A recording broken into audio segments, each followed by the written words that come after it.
if you've heard us on a number of occasions come on this particular show and talk about the eviction moratorium, you've heard us talk about the amount of money that the federal government has given out to states to help people during the pandemic. You've heard us mention the 45 billion and how only a certain amount of that has been disseminated, and the frustration that comes with that lack of dispersing of the funds to the people who need it and need it most. Well, just doing some scanning, and I got Google alerts set up for certain topics, and two articles came up, man, that just literally blew me away.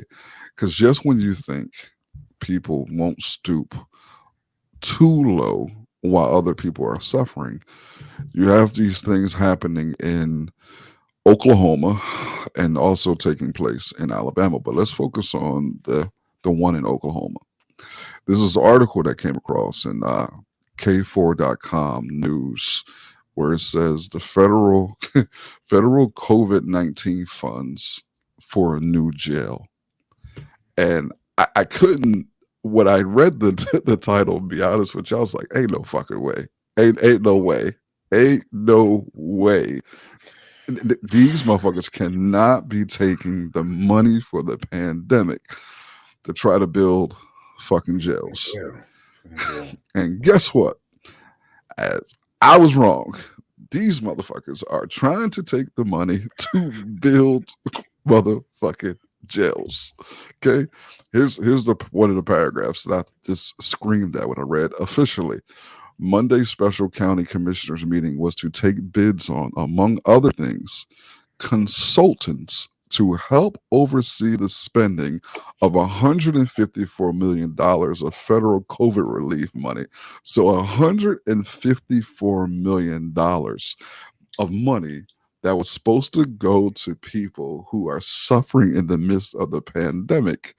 They're looking to use it to build a more than 200 person jail. But the excuses, the excuses is They're fascinating. because the current jail apparently is as if any jail would be ever considered nice. Apparently their jail has conditions so poor. Is this Oklahoma? So things in Oklahoma have to be going so well, right? They have to be going so well. Their numbers have to be way low. They probably don't have anyone being evicted. There's no one suffering financially in their state. In Oklahoma County specifically, it has to be heaven on earth right now, literally, because there's no way in the world that they would take a portion of this 154 million that was given to create a better life and try to build it has to be wonderful, right? Now, well, Oklahoma is just one spot, but I think what the foolishness Yes, is it happening is. in Alabama. They're not only trying to build a prison. I think they're trying to build 3 prisons and renovate prisons. Three prisons. Yeah, They're trying to and they're build trying to 3 renovate prisons prisons that have and been falling renovate apart. one. Yeah, dude, I don't even know how to call it, man. When you dropped that article for us, like you said initially, when I read it, I thought that I was misreading it. But when you start to look a little bit deeper and you see that Alabama, Oklahoma, Tennessee, not even about Republicans, but when you look at the states and how they function, they take more money. They take more money from the federal government than they actually put back in taxes. So now you're looking at them being given this windfall, and I use that term very loosely, with this COVID money. And your boy Orange 45 didn't put any hard stipulations on how the money should be spent. So now you've got these monies in your pocket, and you're like, shit, we already planned on screwing these people that live here anyway. Let's find another way that we can build up the coffers or put money in these corporations' arms. Because at the end of the day, it's not like you just heard them. getting consultants across the board to be able to decide how to spend this money. And it's not like they're going to pay state employees to build these prisons. no. They're going to pay major It's always a corporations contract. who are going to bring in the folks, and these are going to be the sacrifices. It's somebody's friend. It's somebody's homeboy. That's typically how it works. It's going to get the contract. Of course, it's going to be a big old bidding war, quote unquote. But behind closed doors, they tell their boy, put down this much money, you got it. But say this number, you got it. As bad as it is in Oklahoma, at least I give Oklahoma some level of credit, because at least it seems like there are people that are like, nah, this shit's not going to fly. Yeah, there's some pushback. Yeah, not in Alabama. That shit, it doesn't seem like there's any real pushback. They're like ready no to pushback. And it blows my fucking. Do you know what it takes? I think Alabama, Tennessee, West Virginia, and one other Republican-led Southern state. Yeah, one other white state. It literally takes you almost giving your arm to qualify for Medicaid in these states. Mm-hmm. Mind you, like I just said, these are not only some of the poorest states, but also states that require or rely more heavily on federal dollars than any other states in the union. Right? Did he 3 more prisons? Why? But think about that though. Medicaid, they're not trying to give you any sort of benefits. Exactly. So if they don't give you benefits, right? We talk about this all the time. If people don't have a means to provide for themselves, they will go to an underground economy to create means for themselves.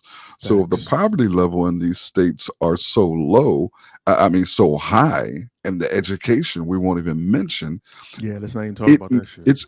It makes sense that they would go and say, we're going to take $400 million to build 3 prisons. Two of them are going to have at least 4,000 beds. So 2 of the 4 prisons is going to have 4,000 beds. That's 8,000 beds. So what does that mean? That means that Alabama is going to have to cultivate 8,000 people to fill these prisons, just to fill those 2 prisons. When they can take that $400 million and create begin to create a different infrastructure in their state to prevent those people from going to prison. But they would rather put them in prison because, again, we know prison in itself is big business, whether it's private or public. Yeah. It's about $33,000 a bed. And this is probably one of the most disgusting things that I've ever read before in my life.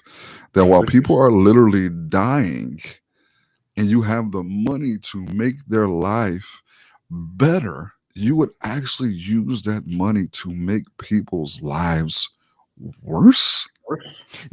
When Biden came in, I know that there was I don't know how effective it was, but I know that there was some sort of strategy to send people into these states to give them different options of how these monies should be spent. So they sent experts to say, okay, well, it would be best if you spent the money here based on these numbers and so on and so forth. So you're talking about going into Oklahoma, you're talking about going to Alabama, and you know that the medical system is falling apart. You know that there's a larger number of homeless people. That number is steadily increasing in these southern states during this whole pandemic. You would think, okay, well, we have these experts that came in and said we need to spend these things on housing, on Medicare, on Medicaid, on X, Y, and Z, and they chose somehow, some way to ultimately end up spending it on building prisons. One of the things that I think incited me the most, reading this thing a little bit deeper, you find out that part of the argument that, I forget what the governor's name of Alabama is,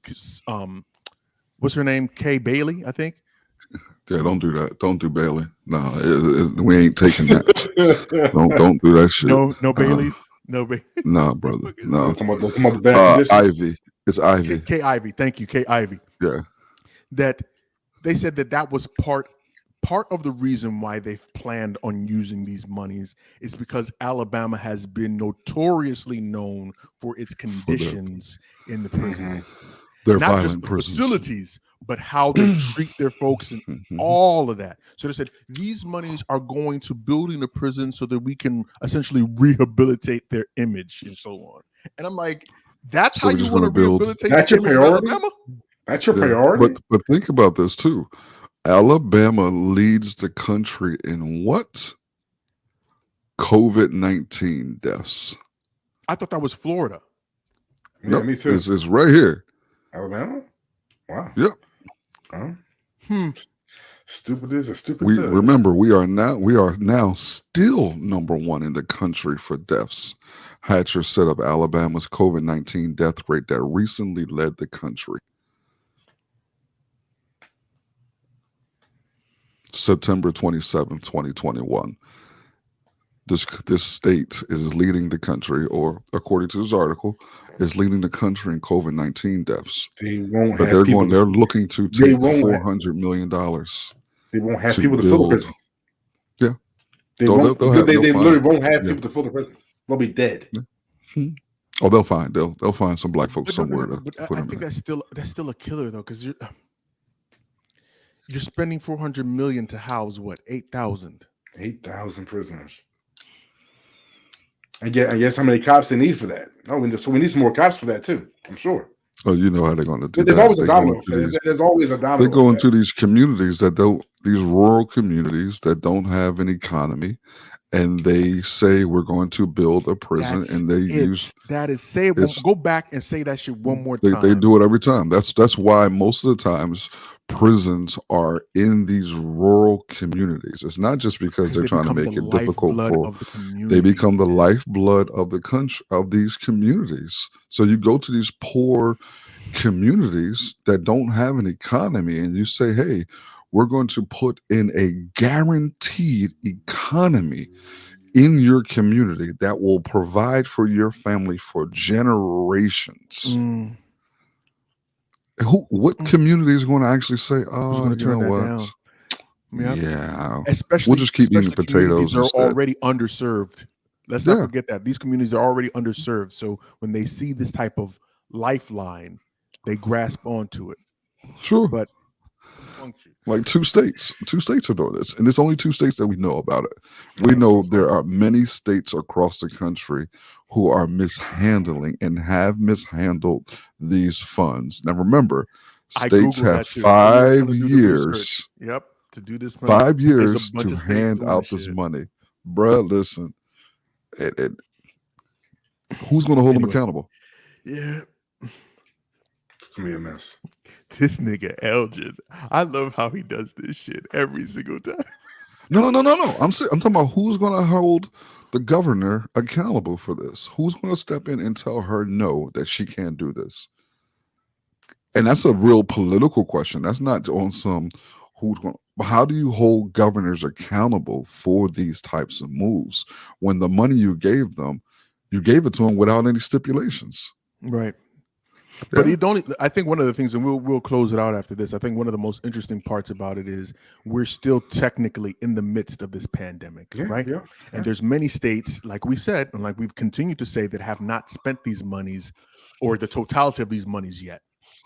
So what happens after we get out of the pandemic? Let's say we're now in the year 2023, 2022. I mean, when the kids get vaccinated, when the kids are getting vaccinated, that'll be a big turn. That'll be a big turning point.